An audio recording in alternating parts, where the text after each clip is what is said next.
తర్వాత చాలా మంది శాస్త్రవేత్తలు ఈ వైకింగ్స్ యొక్క టామ్స్ ని పూర్తిగా వెలుగులోకి తీసి దొరికిన కిరీటాలని స్టడీ చేసినప్పటికీ కూడా వాళ్ళకి ఎక్కడ కూడా ఒక్క హెల్మెట్ మీద కూడా వాళ్ళకి కొమ్ములు అయితే కనిపించలేదు. నాట్ ఈవెన్ ఒక్క హెల్మెట్ మీద కూడా. కాకపోతే ఏంటంటే స్క్వాండియన్స్ అప్పుడప్పుడు ఇలాగ స్పోర్ట్స్ ఆడేటప్పుడు ఈ టైప్ ఆఫ్ హెల్మెట్స్ అనేది ఉపయోగించి ఉండొచ్చు, ఈ టైప్ ఆఫ్ హెడ్ గేర్ ని వాడి ఉండొచ్చు.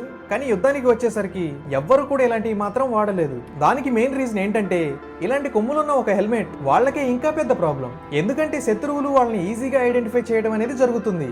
లేదంటే అట్లీస్ట్ వాళ్ళ యొక్క హెల్మెట్ ని చాలా ఈజీగా పట్టుకొని బయటికి లాగేసే అవకాశాలు ఉంటాయి. సో అప్పుడు వీళ్ళకి తలకి ప్రొటెక్షన్ అనేది లేకుండా పోతుంది. సో దాని కారణంగా ఈ బైకింగ్స్ యొక్క హెల్మెట్స్ అనేవి పూర్తిగా డిజాస్టర్ అవుతాయి. సో అందుకని ఇది నిజం కాదని చాలా మంది అయితే నమ్మారు.